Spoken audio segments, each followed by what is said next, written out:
Like David said yesterday, we're really for complexity and chaos as the best insurance and the best fun, and things happen unexpectedly. So I just really wanted to reiterate, and I was so empowered by that expression, his presentation yesterday and his workshop in that way. I'm sure you were, yeah? Yeah. So we go away 3 to 5 months a year now and leave our garden usually in summer, which you might think is the most risky thing to do in a wet subtropical environment because weeds grow very fast. But we come back to a fairly productive garden because a lot of things are in the ground, there's a lot of perennials and there's a lot of self-seeding happening. So I thought toward the end of our presentation, which will finish at 11, so we have an hour and a quarter, I would show you some of those things, yeah, those kind of strategies. But to start with, we're going to go through the politics a little bit like the film last night, and then we'd like to hear from you as to what you do in your gardens for saving seeds, propagating, collecting local varieties, or if there's any chance of that in the future. Yeah, so what plans you might have if you're perhaps inspired by what we present and from the film last night. So that you'll do in little groups.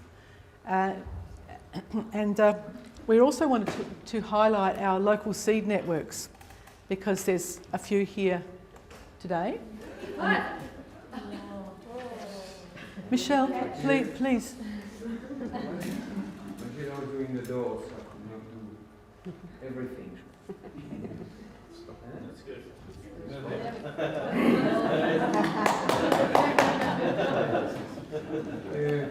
There's details.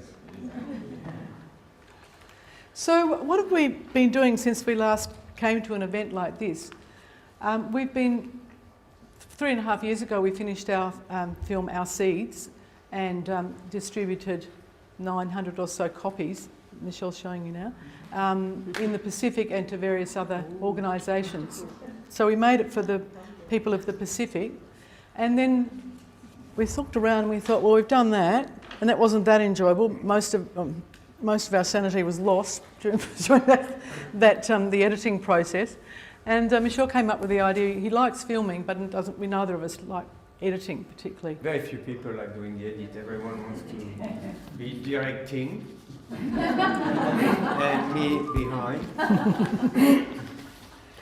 So, but the good news is that we've been translated in Japanese. There's a Chinese subtitle version. There's a Portuguese subtitle version. There is a bande sonore. In French? Yeah. How do you say that in English? Audio. Audio, huh? Voiceover. Voiceover, yeah. In Pidgin English, because people could not read fast enough subtitles. And there's a Spanish one coming. So the following year, 2009, we were invited to Vanuatu from having visited Vanuatu and distributed films there and gave presentations to an amazing system they have there of culture guardians. So from the Vanuatu Museum, this is organised, and largely chiefs and other important people come in once a year and they report on whatever the previous topic has been. So say water or land or fishing or crops or whatever, and then they determine the topic for the next year. And they go out in their communities and collect stories, sometimes film these days, sometimes recording, and mostly it's written. And all this gets collected by the museum, so it's like a record of their culture. Vanuatu, by the way, it's a very close neighbour, it's really worth a visit. It's been independent for 30 years or so, and it's a lot of their culture is intact. Besides, they have good kava.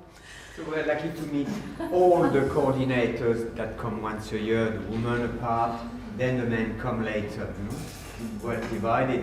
They know they're Islamic, but they have got their own tradition of separation of sexes in some circumstances. So toward the end of 2009, we went over there and we negotiated, rather cleverly we thought, to just do the filming.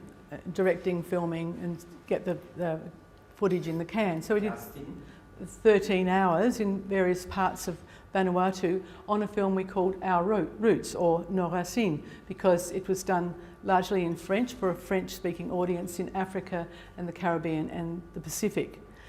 So what do you think the root crops were?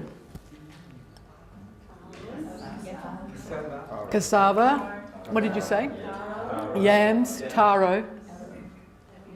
Number 4, sweet potato. So we just did those 4 crops. And so it's called Our Roots. We haven't replicated them for distribution because we're not particularly happy with the editing. It's a little scientific because we were commissioned by the International Centre for Research in Agronomic Development, and their man in Vanuatu. It's a French organisation. So we would like to play with it and make it a bit shorter. It's 1 hour and 10 minutes. But it's the most beautiful footage of people planting and harvesting and in their rituals with these crops. And there's a story about diversity here, because that's what we like, the wild cards, don't we? We like this. And you too, all the seeds have a like the wild card, because every time you save the seed, you have a sexual propagation, and you don't know mother and father is going to come out. He was going to bring it in at some time. And when we talk about taro, we talk about several species of taro. It's not actually one species of taro. And to talk about taro, and yam is the same thing. And in Papua New Guinea, not too far from the Melanesian also, we're very surprised to hear that some of the taro are absolutely useless. We talk about it. We've got some now. Yes, and well, not this one exactly. And I say now, why would those people keep plantation of it, not very well looked after, but it's there, because it's tasteless, it's hot, it takes lots of time to boil it, there's oxalate crystal more than in other varieties. It's got all the wrong feature. It's not because they're collectors, it's because it's the farmer food. They know that every 20 years you're going to go to that. Now, you got rice coming from aid. Japanese give 100 tons of rice to Papua New Guinea in 95 and that kills diversity, and that kills resilience in communities. And what we found out, because everyone, is involved in some kind of project, whether it's here or whether it's in other countries. Community gardens are like an aid project, helping other people. Villagers that got rice in the Solomon Islands and in Papua New Guinea during the drought time, the village that got the rice were the ones that didn't replant their root crops. And if you don't replant a root crop, you actually lose it. And what happened is that a year later, there were some surveys, a PhD, native local person, went and looked very closely at AIDS, and her finding was, and I've read it, that those villagers that got AIDS were helped by the village a year later that didn't get any assistance in rice. And if you give people tin, then that might be helpful to give them tin, then they won't rebuild their thatch. And the plants that grow the thatch, it's a whole and the skills. Circle, yeah. So look, over the years we've changed from concentrating on the seed to concentrating on the gardener, and intending to upskill gardeners rather than think, well, we've got to keep these heirlooms. Every heirloom is precious. It's like a museum exercise, that one, whereas ours is save the gardener and you'll save the seeds. So here you all are. So the other thing that we've been doing is putting clips up on YouTube. So anytime anything happens in our garden, we go out to harvest, we prepare the harvest, we save seeds, we dig something, we plant something. Just about every time we film it. So it's sitting here in the middle of, you're starting to get your shovel and you've got your hands nice and dirty, and suddenly Michelle says, oh, wait a sec, we've got to film this. And communication. Brisbane had actually organised that when they said, here's a password, you register on YouTube. whatever you do, and then today we reach 1,000 clips. So, you know, one thing we can do, another thing we can do. I wouldn't have registered, you know, and, you know. Well, it was actually another friend in England who has a shiitake farm, and he showed you how to make a film of the shiitake actually, he blew it, didn't he? And the little spawns went in the darkness, you know. So you always get inspiration from other people. That's what community gardens are all about. It's just inspiration from others, but it's also the giving of things. Do you want to show your equipment? No, I can't. We're just going to go and start the presentation. If you think good, maybe we'll see.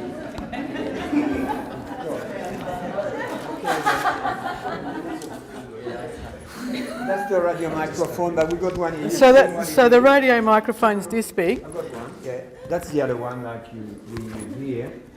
And this is the Steady Wonder. it's by no means necessary, and I can click the phone here directly. You could be on YouTube in 1 minute. Then we are virtually. You know. Don't feel threatened, Gary, it's okay. It's very, very quick. Yeah, okay. And that's the, you know, So look what that you need just a plastic bag with a bit of a brick underneath and a handle on your iPhone and something, and you can make that too. People that are handy can do it. You don't need all those products, you know. So anyway, that's to keep it steady when you're panning, you know.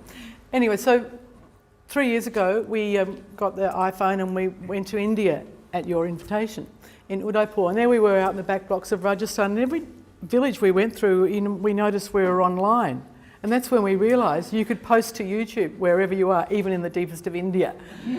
So there's 1,000 clips and there are 40-something or other playlists. So I'll just read you the names of some of them. Spice gardens, wild seaweeds and algae, because we know 7 species of algae, having been taught by a woman from Vanuatu. The self-seeding garden. Deter wallabies, kangaroos, possums and bats from your garden. Because we've had a wallaby this year come in and we've had Christmas decorations out there, all sorts. Rollinia, which is a species of like a custard apple. Mania. It's like a carrot. A chicken vlog, so it's a video blog. Samoan life and Polynesian ways, organic garden nutrition, best fruit to grow organically and so on. And then there's seed saving, which is 100 videos. And the most recent one is recycled garden plants, because we've made a new friend in Ballina, Trevor. And it's got Trev's new and used plants. And he's on at a car yard, so lots of concrete, and he's got half an acre of recycled plants. So he puts an ad in the paper and he says, I'll come and get your plants. So he's got huge palms right down to tiny, beautiful orchids, really ancient ones from old ladies' gardens and so forth. And then he sells them on. Oh, he's a real character too. So have a look at recycled garden plants. So you just go to youtube.com/seedsavers. About half of our films we make as we travel too. So in this last year it's been Bali, Lombok, New Zealand, Portugal, France, Spain and Malaysia, where we were working in Malaysia with helping them set up a local seed network. And in Portugal, Sementes Livres, a tour on, Free the Seed. We're great collectors, really. Like I used to collect shells. I had like 20,000 months, about 40 years ago. And then we collected plants, and then we had like, 1,000. That's a little bit the problem. And we also have been collected of database. We had everything on database. Imagine how busy we got. And we had 8 volunteers and cooking and everything was going crazy. And like David says, if you went to his lecture, all those, the 250 hours of footage that we clocked up in only 2 years, we shot every second day. This is in 2006. Yeah, in 11 countries, right? And out of that we made 2 documentaries virtually. However, there's a lot of things we haven't used, and that's what David was saying yesterday. There's all the stuff, that's for tomorrow, the collecting, you never use it. Where now, it's more in the now. Is that the difference between having a camera, a computer, and you've got to go through the cable and everything?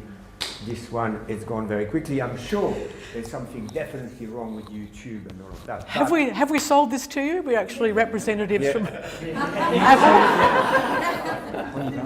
Okay. We must go. So, David said yesterday, it's poor people who are the most creative. I'm in your way.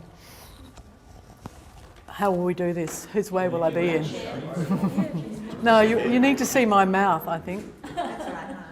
You know, you need to lip read. So you'll be right? I'll be right.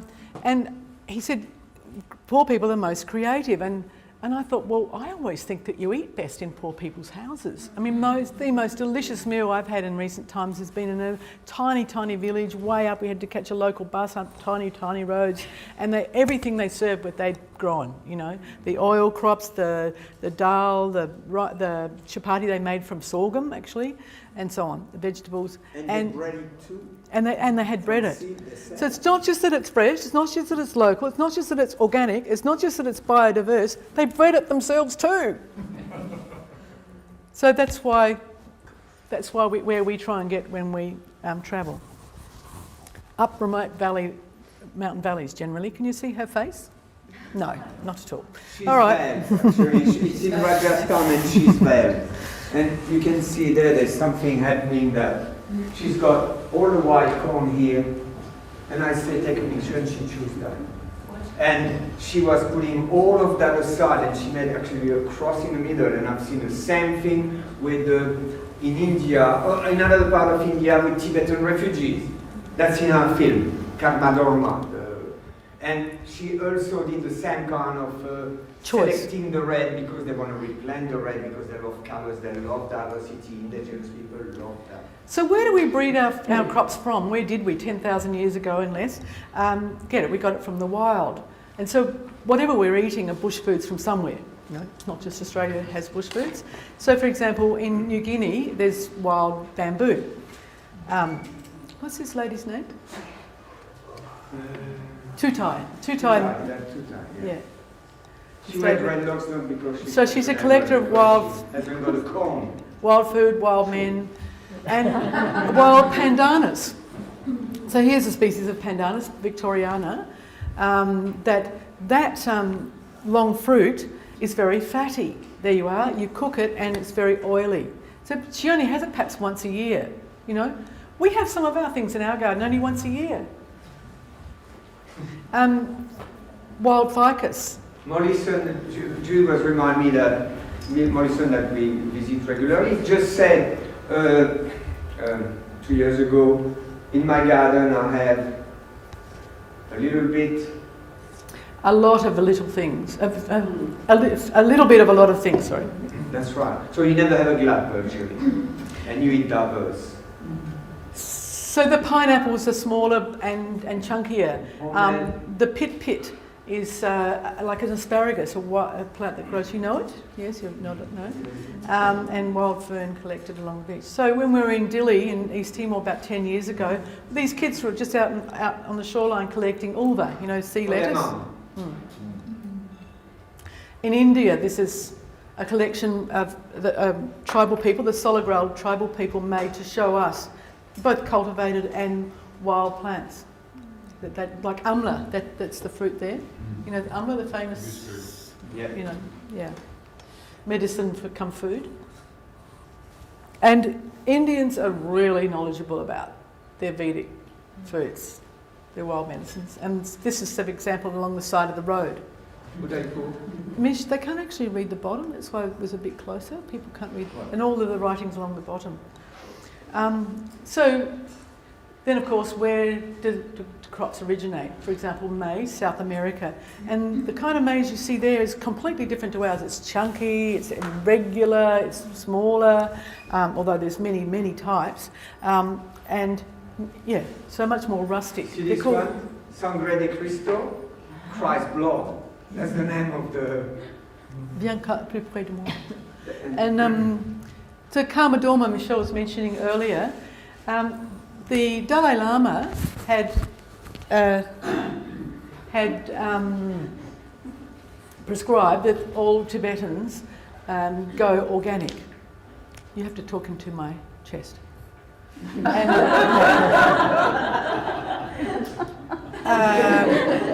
And so these people who are Tibetan refugees near Mysore were growing corn. That's their livelihood. So what could they do? You know, all the hybrid corn that they had, totally addicted to chemicals, and the soil addicted to chemicals and so on, they had to revert to local tribal varieties, and that's what this is her second crop of those. But we talked to the person who was in charge of 22 villages of Tibetan, not very far from each other, like 500 meters, too close, and he explained the way they were offered seeds by seed company as a goodwill gesture, and they mean it, you know, like the person that comes and give it, there's no doubt they love giving it.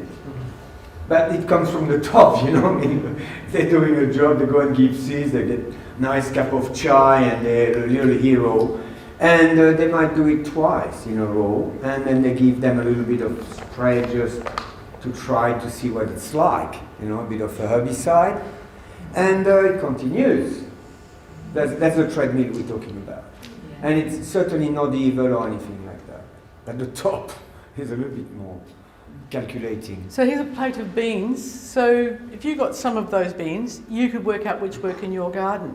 So when we get back from 3 or 4 months of being away, it's the survivors that we're looking at, you know. And we've worked down to 2 types of beans. We virtually can't grow normal bush beans. We've got lima beans and pigeon peas, and we largely eat them as pulses.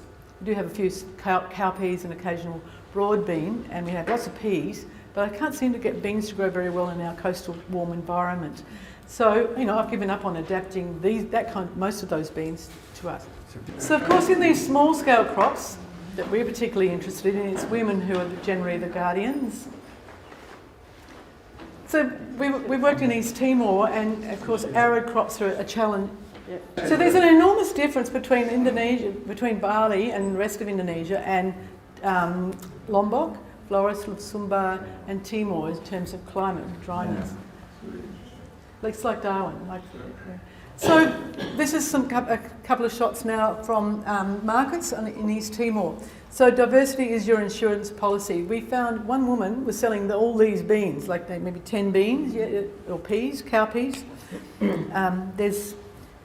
So we use that in courses, right? We were teaching to agricultural extension officers that only have a very low level of education, and they also lost their traditional knowledge because they went to very poor schools, so they didn't know much either way. And after you say, well, they're the one that training farmers, they know 100 times less than farmers.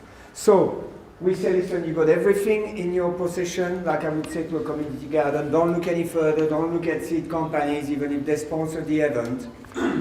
Just look at where the seed that you got in your community come from. For example, here you got Phaseolus lunatus, that's South America. You got North America, you got all your local mung beans, Vigna, that are native, domesticated, still wild, where there's still an integration between the wild and the cultivated. So they are the true breeders, because better than scientific breeders. They're much more observant, they got a much more choice of seeds because they see them growing instead of having them in fridges and a description on the database in a research center. So those guys are really amazing.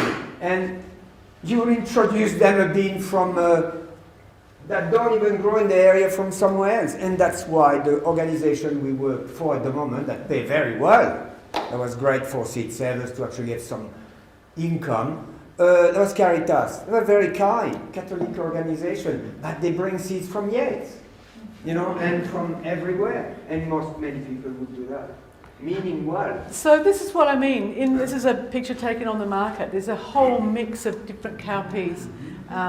Don't underestimate those people ever. That's the problem. And this is their corn. This is their corn. Once again, a little bit irregular. Okay, let's now look at potatoes. The Maoris were growing potatoes before Europeans arrived, and so these shots are taken in New Zealand. So see the purple ones, pink ones, the moe moe. this guy on the Otara market, it's got purple, dark purple ones and orangey ones. So those potatoes arrived with the whalers, given to the Maoris, a long time ago. And they still, one of them is called Peru, from Peru. Direct link. But there's lots of different tubers from the Andes, so kind of like taking this as a case study, that are also eaten beside potatoes. What are these? Uluco, probably. Well, so, because there's so many different altitudes in the Andes, so many different ecological niches, the people have huge diversity and a huge diversity of species and huge diversity within species. Like here, Ulucus is completely out of potatoes, got nothing to see with Solanons.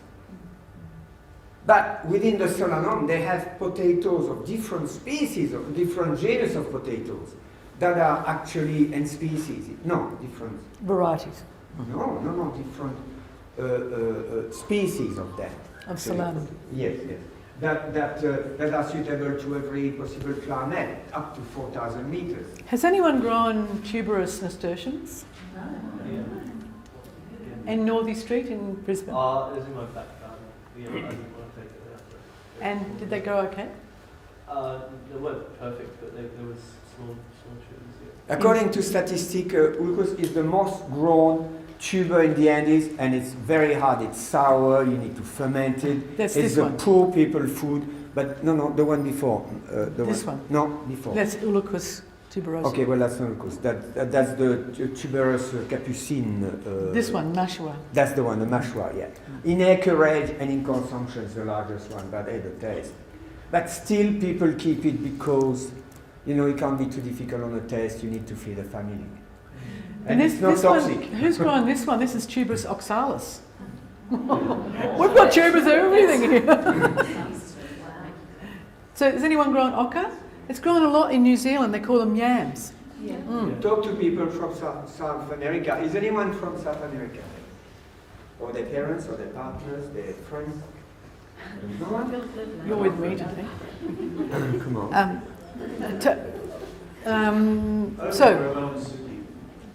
Huh? They grow well in Sydney. Yes. Yeah, right. And they look like soursop's, yeah? Or They have got that. Yeah. So, on to taro, one of our favourites, because we've had a lot to do with it in the Solomon Islands, where there are 1,000 varieties collected in 10 years ago. So this is a taro fair, where 250 varieties were collected and shown to people from all over the island of Malata. Yeah? Yeah. Sweet potatoes in New Guinea, that's their staple in the highlands, because they prefer a cooler climate. And yams. A lot of money were poured on that project. We supported some of the collection, initial collection. Then, our little organization like us, supported with finance that was given to us, yeah? Can go wrong. Then an institution that was not CSIRO, a very large one in Australia, with Graham Jackson, and they had $5 million budget ACI. to actually work on taro. ACI. And they got all those amazing solutions, and we had a workshop with the people we collected with, and the guy in charge of the PhD, in charge of the program. And when he told them that he intended to actually do a tissue culture, he said, your whole island, all your diversity, and we could see them, there were lots, he said, would fit on this table here.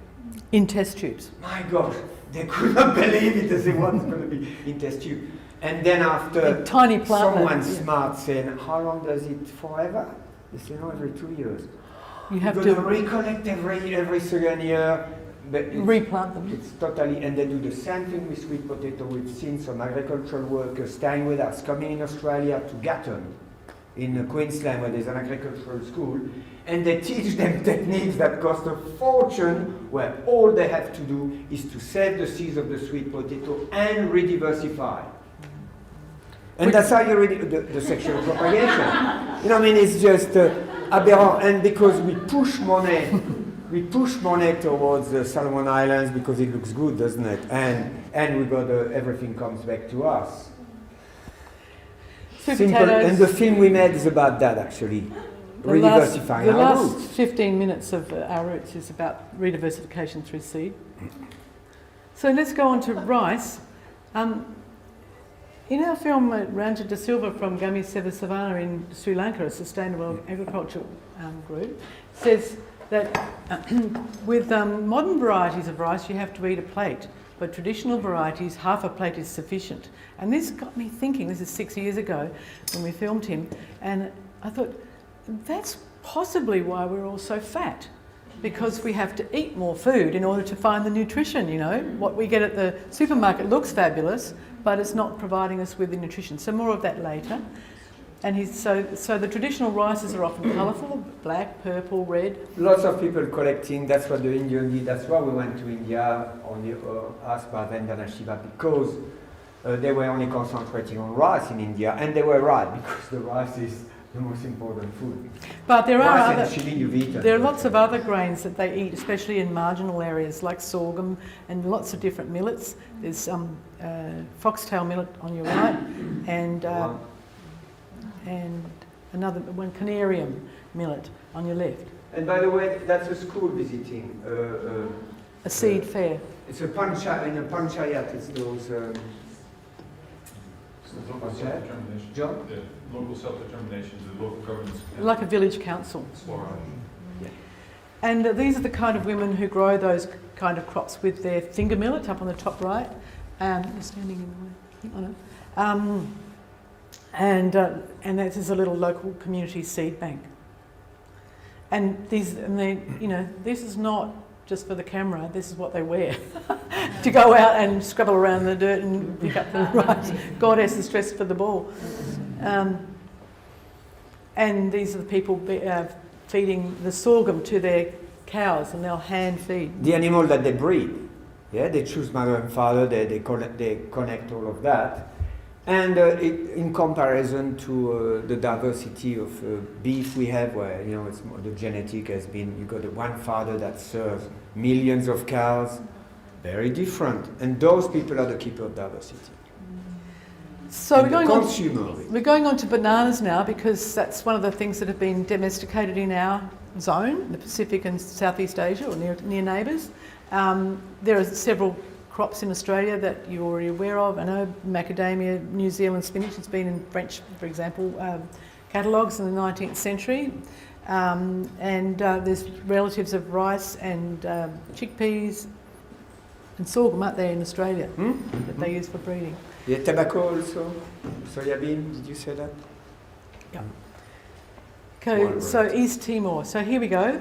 Looks awful but tastes great. Solomon Islands, same, very sweet. We have 13 types of bananas in our place. Yes, yeah, that's Dorothy. And she collected 130 varieties just on a small island with only 40 k's of road. She did it mostly by canoe, going round and marching uphill. We put $1,000 towards it, right? And there was like lots of things happened through that. But then the problem is this. Now, there's that we learned. Then she got asked by the International Banana and Plantain IPMAP. INIBAP. That's based in Malaysia. That is actually giving the planting material to Chiquita that produce 75%, and Bell and the canned pineapple Del Monte. Those ones do 75% of the trade. Boom. And probably they were in Cuba before. Yeah, here you go. Yeah, Dole. Yeah, and before they get booted out. Those Chiquita and United Fruit, they own 80% of the land in Cuba. Oh, They're Cuban families, and then American companies own 85% of the land, billions of acres. All banana plantations. Yeah. Until 63 years ago. 1959, yeah. Yeah. So that young woman there, she was just a student when we met her, Dorothy, and an intern in the NGO that we were working with. And we have worked for 20 years with them, just about. She went and collect, and then she got invited in Malaysia to actually learn descriptors. And they say, all we need is an exchange of plant material. We train her, you give her the bananas. That's all. So much. Well, excuse me. I mean, we're not teaching people to hoard everything, and that's up to them. But there's memory of understanding, and that's always weighing in the balance of. So the banana you get in supermarkets is generally Goldfinger. It's called common resource. But Goldfingers, bananas are very prone to disease, like wheat is, and so they need to go back to these more rustic varieties all the time. Like Chiquita needs to go to perhaps back to this 5-minute banana. Yeah. Like in Costa Rica, Chiquita has bred already GMO bananas, and in 10 years ago, what I've read from their website, now it's changed, no doubt, they say, the director of marketing and all that say, we will be very patient. We will not push a banana down the throat of people, that's what he said actually, of the public. So that's public resistance, and when people say no, they won't be able to do it unless they get so impatient and say, bang! Don't tell them. That's what happened in America.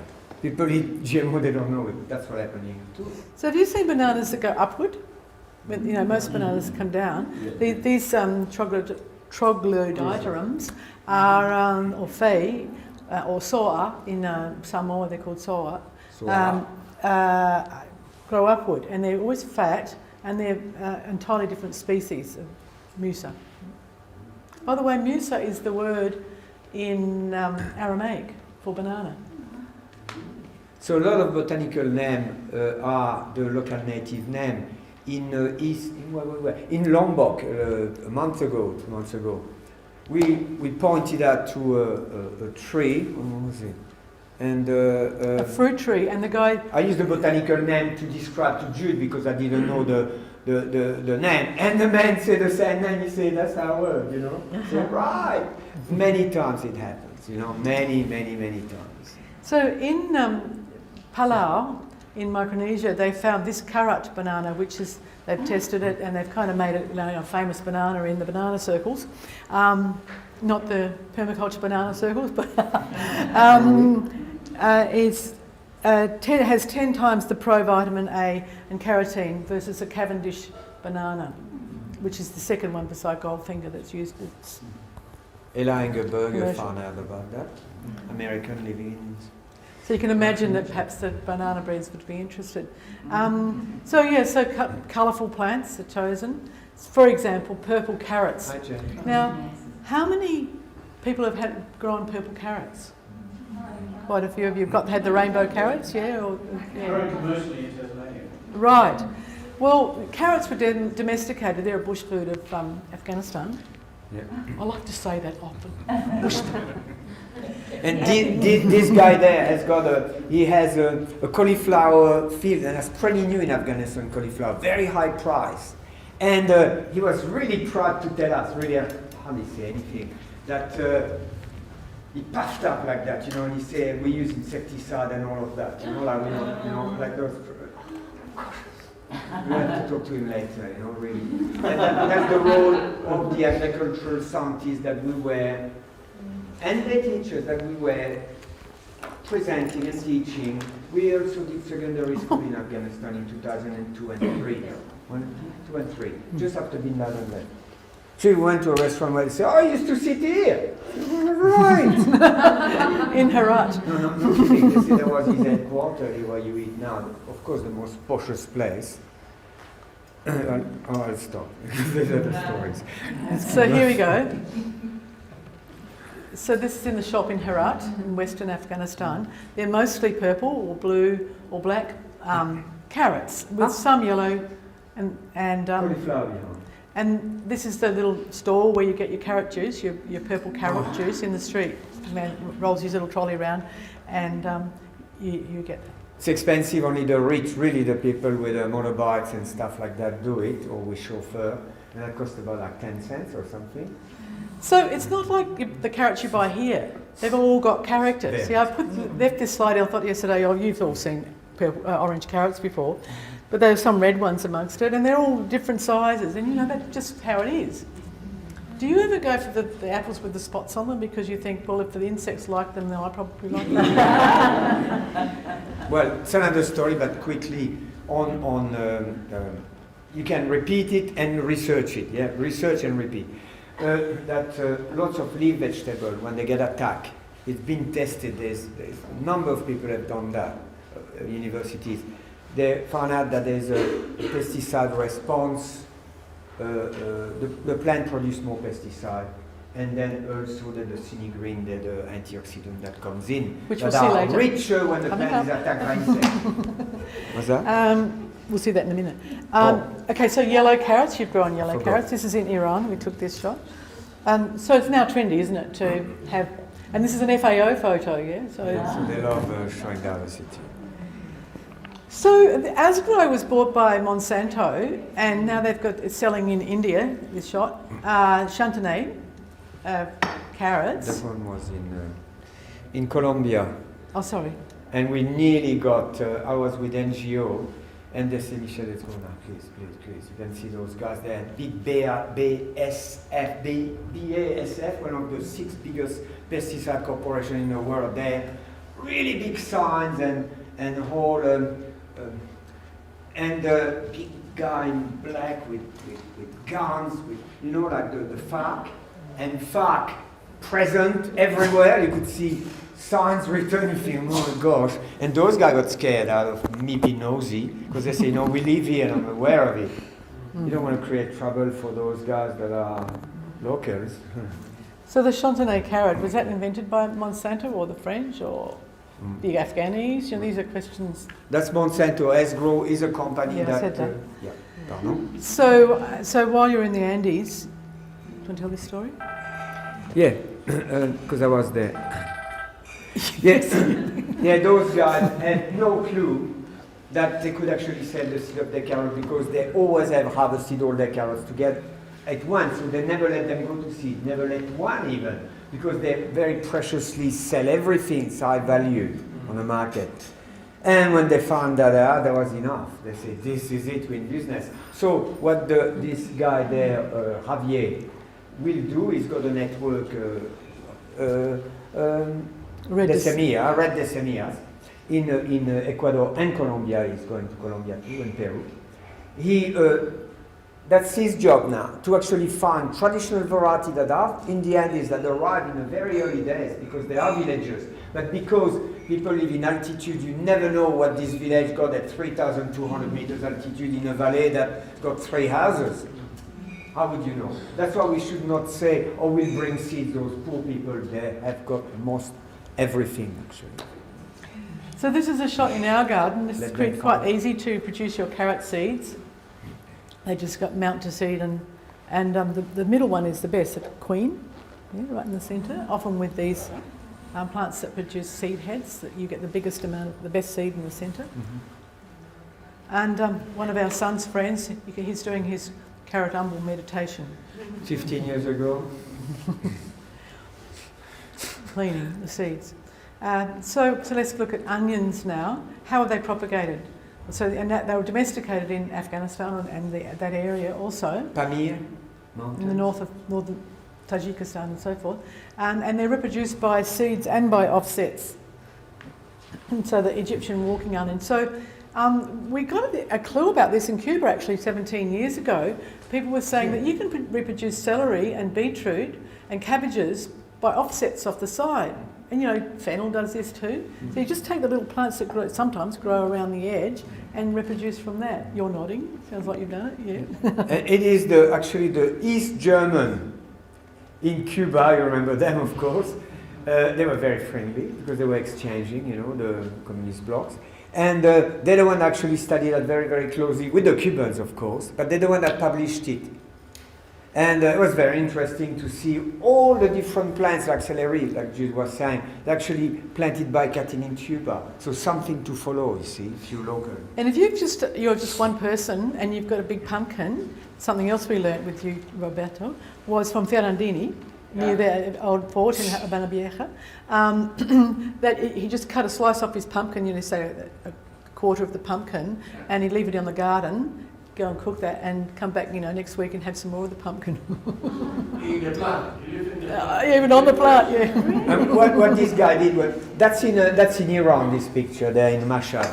The diversity of they've got big seed company in Iran. However, they have got their traditional varieties, you see. That's a matter of capitalism, and that for an NGO, say, I'll buy the whole lot, and we'll try testing and see what's best, and redistribute. That is the NGO work, right? Not to buy seeds from everywhere, sorry.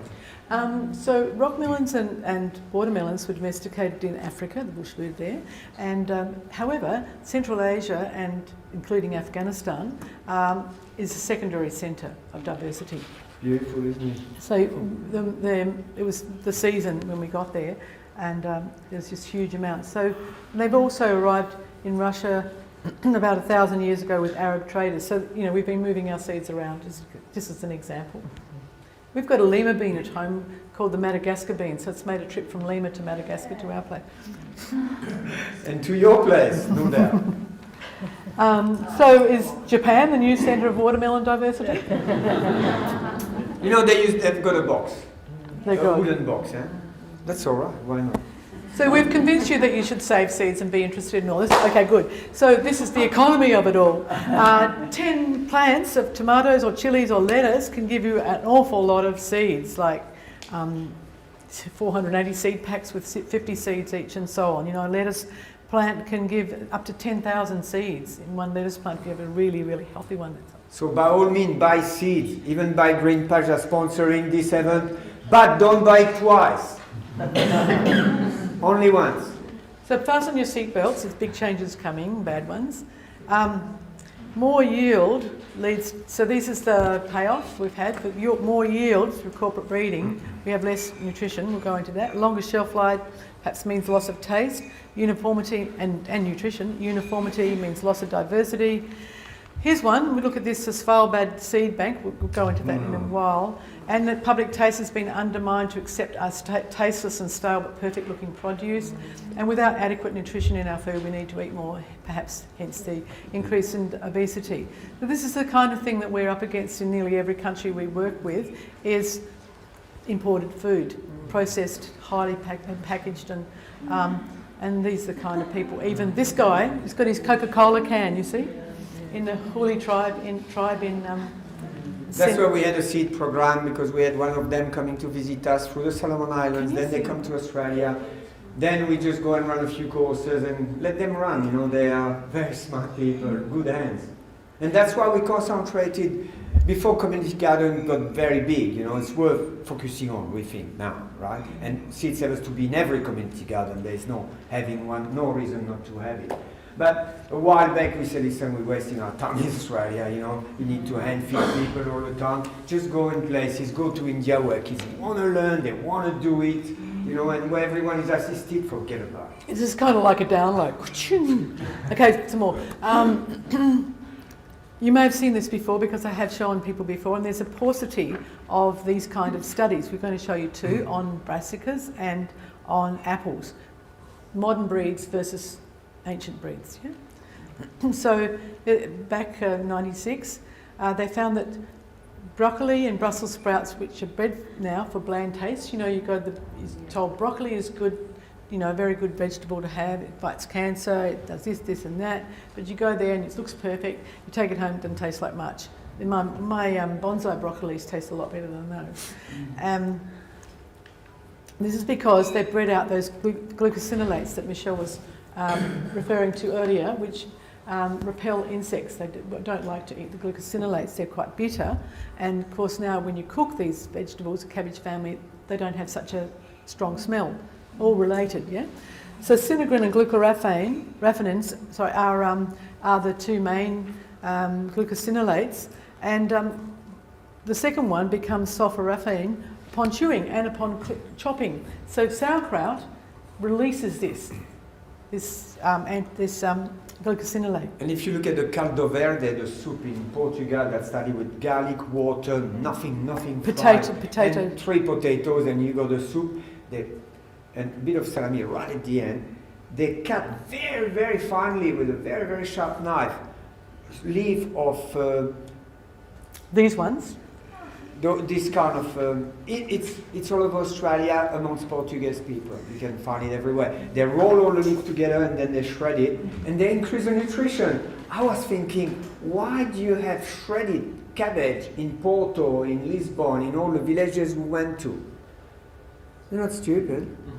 They're not stupid either when they, before a meal, when they put a lemon, not a lemon juice, three slices of lemon, because you got the vitamin P that are leaching, water soluble, that are leaching in the water. From the pith. Why wouldn't you? From the pith, yeah. Thank you. So this is Michel's uncle Dede, and his broccoli going to seed, and he kept all of his seeds in the eastern part of France in no, it's Lorraine. potatoes too. And yeah. Okay, so going on to apples.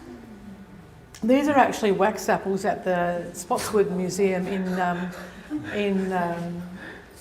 Melbourne, and there's a whole collection of these fruits, in pears as well, in Adelaide Museum of Economic Botany, made in the 19th century. So, yes, it was the best example of diversity of apples. You can sit in the centre if you can't see. There's a whole range of space here if you want to.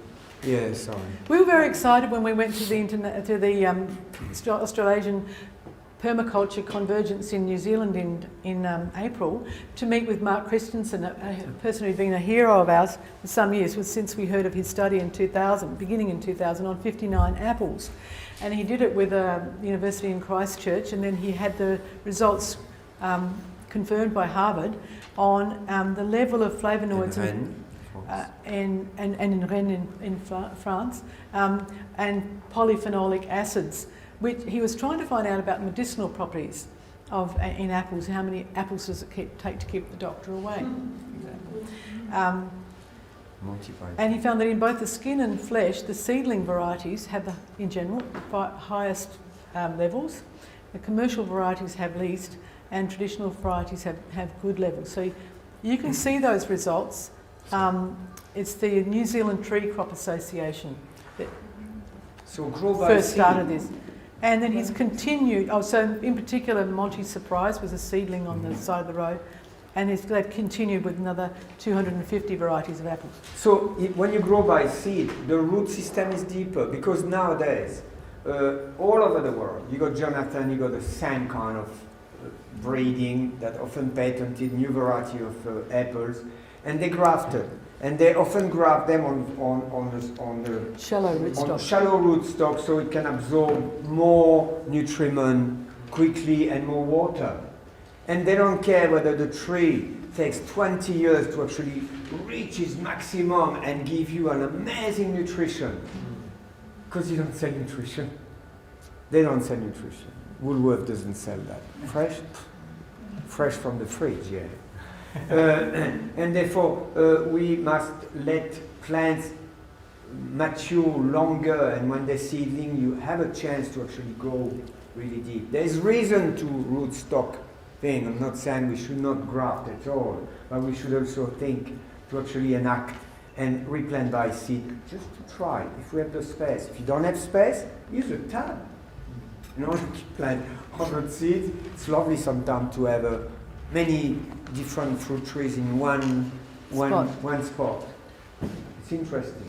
In North Queensland, Julian had a friend where we run a course there, had several avocado in one, just near each other, like 6 or 8 of them, and they'll bear nearly all year round. All seedlings, not grafted.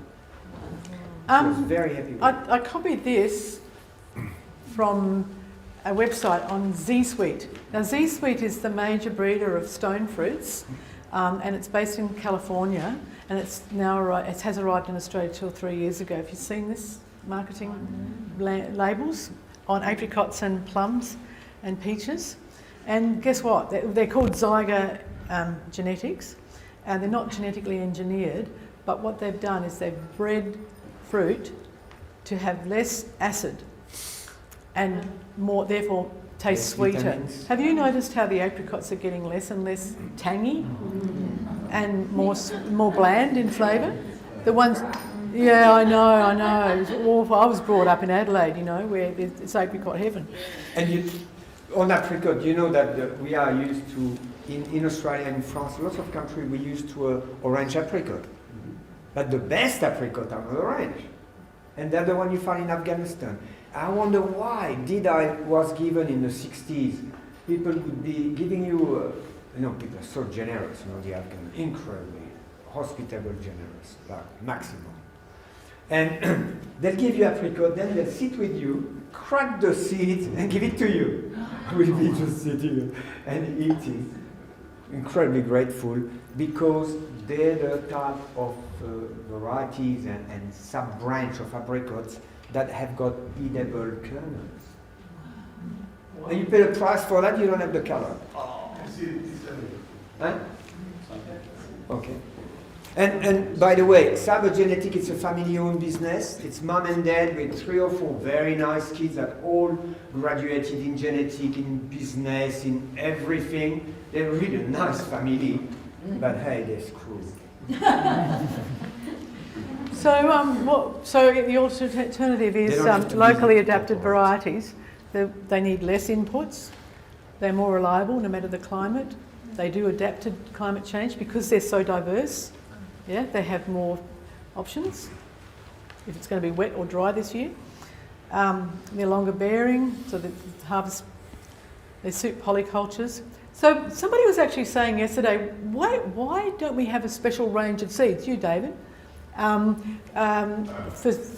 shady places, because here in the city we've got a balcony, we've got high buildings shading us, and the breeding now is for broad scale, everything out in the sun.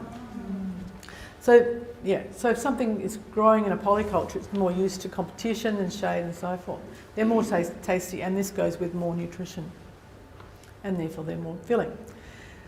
So here comes the really bad news. I'm going to try to go quickly because that's the bad news. And we have decided from the very beginning not to focus on protest. Just because we saw people lobbying government and giving actually false information or half-baked information. Or panicking. Fred Rossignoli was a wonderful guy into recycling thing, and he spent like $10,000 on pamphlet, all with the wrong information on it.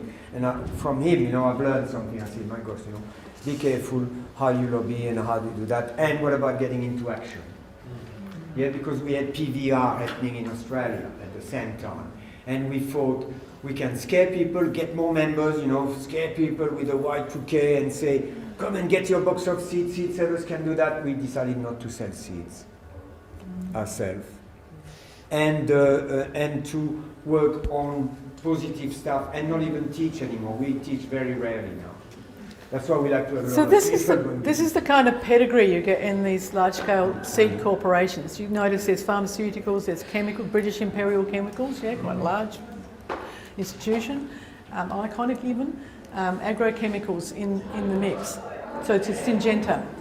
Now you can't read this, but there's the website there. Philip Howard at Michigan State University. Look him up, because what he's done is this is an animated graphic where these red bubbles go round and eat the smaller bubbles.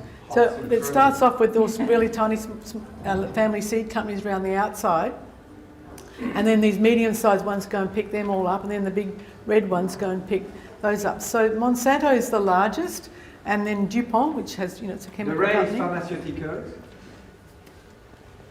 And you got the biolab, the genetic engineering people have gone into that.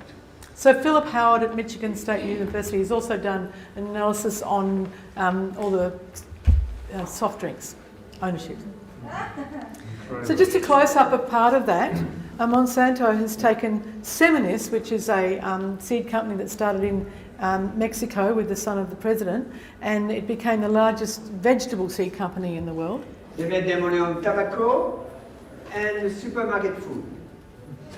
And below Seminis, you can see Royal Sluice, which is a famous Dutch company. So, that's the kind of information you'll get from that. It's an amazing graphic too, these bubbles going around eating up the other little smaller bubbles. If you look at Feminis' website and Monsanto, it's changing all the time because they listen. They're very good listeners. And they know exactly what people are saying, wanting, and they've changed all the time what they're saying. And now they're saying, we 300 years old. There's a website, by the way. Because they absorb royal fluid that is starting from 1840 or something like that. They're saying, we are 150 years old. You know, I mean, they're actually saying it. Oh, they're saying more things. Hello. Hello. And they also say that they do sustainable agriculture. Yeah. Well, that's another thing. The next slide. Now this one is where we tried to storm Monsanto headquarters in Bangalore and got thrown out. No, we tried to film inside. Well, we did a bit. That's from the film. And what got me was this genetic engineered seeds, for example, are not just grown in large scale, but really small scale. In fact, that's coming up too. So this is a kilo of corn seed in Colombia. These seed companies too now are much more cooperative with one another. They don't fight one another, so they give these cross-licensing agreements so that they're not fighting about patents and so forth anymore. However, that's gone to the Corruption International Tribunal and all of that on fixing prices. And since 2009, they haven't even given an advice yet. Who? You know, well, the International Tribunal, 5 minutes, Jude. Here we go. Svalbard is a gene bank that was announced, 5 or 6 years ago. Well, there it is. It's in the Arctic Circle. Just go back to that. Sorry. Our argument against this is that it's a long way away. It's very cold, and therefore the seeds are not adapting to climate change, heat, hotter climate, and it's controlled by large-scale governments and corporations anyway that help to get the whole system of banking the seeds away. So if you're into conspiracy, I'll give you one. Look, we have to keep going because we've got 10 minutes by Michael. Well, we got given 5 by Fiona. So, so look, these are our arguments against that. They obtain their seeds from poor people and public domain collections, and then they take them and virtually lock them up, and so it's with red tape, so that the corporations can privatise and patent the seed. And they have climate ready and organic seeds now. They know where the money's going. So the BT cotton that Vandana mentioned in film last night is used in 95% of the Australian crop. So I would avoid cottonseed oil and ask your fish and chip man, is he using the cottonseed oil, because that's where the GE will end up. So this old Sadhu type character we met, and he said... Is he not film? He's a cotton farmer, and he lamented that his children were growing BT cotton on his land while he prefers old varieties, and it was tiny fields, smaller than this room. Yeah? So it wasn't just broad scale. And it blows everywhere, like you can see cotton in the wind. All the trees gone, lots of wind. Oh my gosh. That's in Vietnam. Hybrids. Hybrids are holy, they can't... So in North Vietnam, they deforest the hillside, the green Hmong people, to grow maize. It's during winter after the maize. Because of the biofuel story, the price went up of cereals, yeah? To buy a motorbike. Which is fair enough. Even tribal people in India are growing these kind of hybrids. These tribal people, the Soligra, the ones who Karma Dorma got her seed from, we visited them very early in the morning, and they'd had elephants come through their field. They had to let off fireworks during the night to keep the elephants away from the corn. In Zimbabwe, when we organised some seed network in Southern Africa, you can see all available is hybrids. Did you see that? Yeah, everything is. And nestled before and near it. So what we found in the tropics is that often in mountainous areas there'll be lots of vegetables and strawberries, for example, grown for these distant markets because they have such a good climate, cool climate. And where do they get the seed? In the shop with the pesticides. That's from the film. So in Iran, that's what you have. In fact, throughout the third world, you have pesticides and seeds sold together. The Swisher shop are always the seed pesticide shops. So our, perhaps the most shocking footage last night was of that man at the beginning pumping, you know, in a bit of a trance, pumping the pesticide, the agrochemicals out. And in our film, that's filming, people go, whoa, it was a tea plantation. This is a man from Flores working in Malaysia. And these are NPK. Fertilizer arriving in the highlands. New Zealand. Herbicide again, woo! So aid agencies distributing seed like Michel was talking of earlier. Not teaching them. See there? That's in Timor. Yet seeds. Repackaging. Whereas we think that they should be surveying, and that's what we taught them, to survey the local markets. That's what we stand for. All hybrid seeds there. Well, no, there's, I've looked at this many times, and there's not just uniform stuff. So I wouldn't save the seeds from that broccoli, or those radishes, or the turnips, but I would save it from that celery there. See the celery in the middle? There? There? Nice and uneven. Perfect. So, Fiona, not here. I was going to get you to suggest your solutions, and perhaps we will. What can you do in your community garden and school garden to preserve some of the local diversity of fruit plants? Or what do you do? Kate, do I know what you do? Teach the children how to grow seeds. Tell them also about your grapes. You've got a grape Yeah, collection. we've got lots of different grape varieties, about 20 at the school, and we propagate them every year and send them home to kids. Yeah. This is She's in the film. at Black Forest Primary School. Yeah, in Adelaide. We propagate a lot, and I just love giving the kids stuff to take home to spread to their families and their friends. So we do a lot of stuff in pots. And I remember they were $1 per pot for a grape. Cheap, either free or cheap, very cheap. Yeah, for a grapevine to take home. So can you imagine, they've got 20 varieties of grapes, in case you didn't hear, at Black Forest Primary School, you know, a built-up area of Adelaide, and it's been there nearly 30 years, yeah, and how many hundreds of grapes have gone back out into the community? It's fantastic. Do you have a recommendation if there's what's happening in Australia is the nursery industry is partnering with, say, Yates, and if they're providing their product for community gardens, is there a strategy that from the integrity of the seed, that there can be a strategy for people starting a garden? How they do that if people are funding, giving the product of the seeds. So is there a strategy to have the integrity? Well, it's a bit like Landcare, as far as I know, sponsored by Roundup. So what do? You start an alternative Landcare group, like we have in Brunswick Heads near us, non-chemical Landcare group, you know, so you have a Yeah. So buy seed from the smallest people, your neighbours, not seed companies. You circumvent that. Well, if option.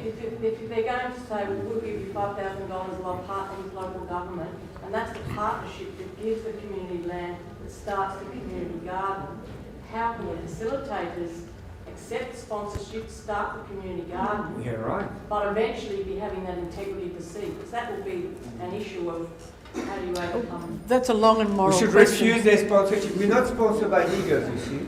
Sorry? We never took anything from diggers. We don't touch seed companies. We used to recommend some seed companies. It's a very good point. I don't think there is a clear answer to that. Like I said, it's a long moral conversation, and it puts people in a very much of a bind when you're trying to get these things organized. So I don't think there's a way to solve it. But it should be brought up as a key question that the community garden itself reconsiders continually to say this is what we're having as a trade-off. Don't hide it. Yeah. exchange between community garden. That's the answer. Discuss it. So you can see we're kind of really rabid out in the countryside. We can tighten our belts. We've got our acre of food, and we can, you know, if things get tight, we can do that. But I sympathise with people, particularly in the city, who have salaries or salaries to pay. You don't have these kind of, the ethical choices can be Buy once, diluted. company, just once. But can't you also buy seeds from seed savers? No. Not from us, but you can go to a local seed network, Yeah, and they that's- may have seeds, Yeah, like well, the Inner West. That's what we've done. I've got 2 pads. One is the Garden in the Sky. But Yeah. my daughter also goes to Orange School, and I was instrumental in developing the kitchen garden there. I don't know if anyone if you've seen them. They've got a farmers market there on Saturdays, and we've got a little kitchen garden. We actually got a grant from the government. They didn't care what we spent the money on, really. But we bought all our seeds from seed savers, and then we just let them go to seeds. And the kids just love it when we just hang them up and dry them out, and then bash them, and then just replant them in little tomato containers, which is like a little individual. And you're at St Andrew's Cathedral I work School. at St Andrews, but my daughter goes to Orange Grove. Oh, yes. Yeah, so I've got 2 little garden projects going. Yeah. Well, of course, the other thing you can do is go collect from older people in the area. And it's easy to do it with perennials to start with, because then you can, you know, propagate them more easily, and old rhubarbs or whatever. And it's always the older people that have the time for more gardening, the experience, and the time to explain to you and to give you things that we found. What a world of wisdom, thanks.